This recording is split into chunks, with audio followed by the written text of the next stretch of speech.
Assalamualaikum. Jadi di video kali ini gue sebenarnya cuma mau membuka sesi diskusi atau istilahnya itu lebih ke review materi. Di sini gue mau review materi tentang mata kuliah Etika Bisnis Islam. Di Etika Bisnis Islam itu kan pada awal kita mempelajari materi itu kan membahas tentang tauhid sebagai fondasi dalam berbisnis Islam. Jadi sebenarnya kalau misalnya kita mau berbisnis, kita tuh harus jadikan tauhid itu adalah fondasi kita. Nah, kalau kita dalam berbisnis itu kan gak terlepas dari namanya perniagaan atau perjualbelian gitu kan. Nah, perniagaan itu sendiri memiliki dua pengertian, yaitu pengertian umum dan pengertian khusus. Ingat ya, ada dua. Ada pengertian umum dan ada pengertian khusus. Nah, kita jabarin satu-satu. Pengertian umum itu ketika kita bertransaksi kepada Allah Subhanahu wa taala. Maksudnya gimana? Maksudnya ketika kita tuh istilahnya itu kita membeli akhirat dengan cara kita tuh berbuat baik di dunia. Itu adalah pengertian perniagaan secara umum. Sedangkan secara khusus itu gimana? Nah, kalau misalnya secara khusus itu tuh maksudnya antara sesama manusia dengan manusia gitu. Oke, jadi kalau misalnya yang umum itu ketika kita bertransaksi dengan Allah Subhanahu wa taala, sedangkan yang khusus itu ketika kita bertransaksi ke sesama manusia. Nah, kita akan membahas tentang konsep dasar berbisnis berdasarkan Al-Quran dan hadis. Di Al-Quran itu sendiri memiliki dua pengertian, yaitu umum dan khusus yang kurang lebih sama seperti yang saya jelaskan sebelumnya.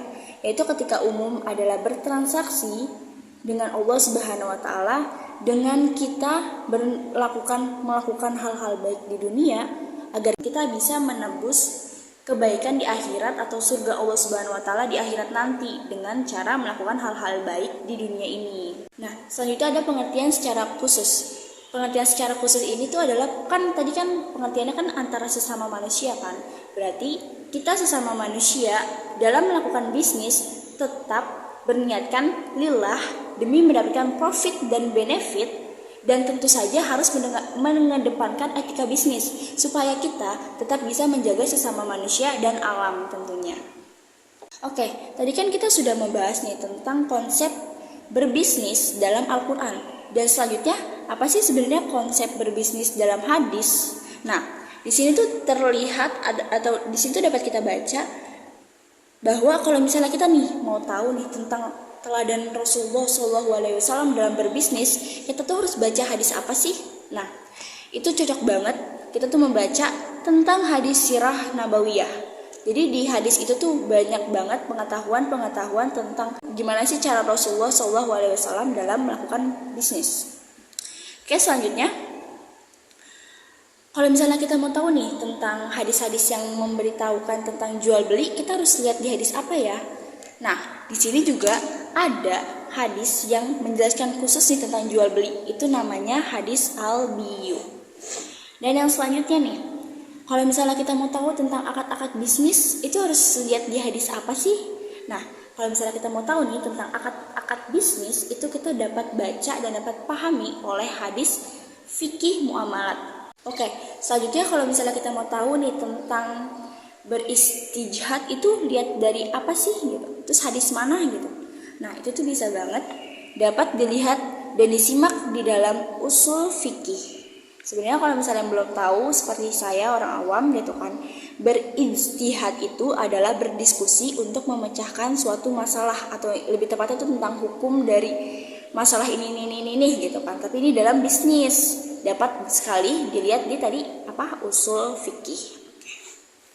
Kalau dilihat nih, kalau misalnya kita sudah mempelajari tentang hadis-hadis tersebut, kita sudah baca, kita sudah memahami segala macam, mungkin kita tuh bakal mikir kayak, kok di hadis-hadis ini lebih banyak larangan ya?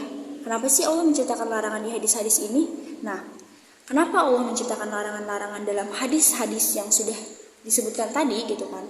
Itu karena supaya antara dua belah pihak itu tidak mendapatkan kerugian di masa yang akan datang gitu. Pokoknya kayak supaya kedua belah pihak itu dapat mendapatkan keuntungan gitu. Jadi kayak Allah juga membuat larangan-larangan itu tuh bukan semena-mena untuk kayak larangan gak boleh, bukan. Tapi karena Allah ingin menjaga supaya kedua belah pihak, penjual maupun pembeli itu mendapatkan keamanan istilahnya, mendapatkan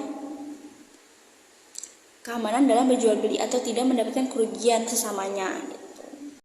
Jadi segitu aja review dari materi tentang tauhid sebagai pondasi dalam bisnis Islam.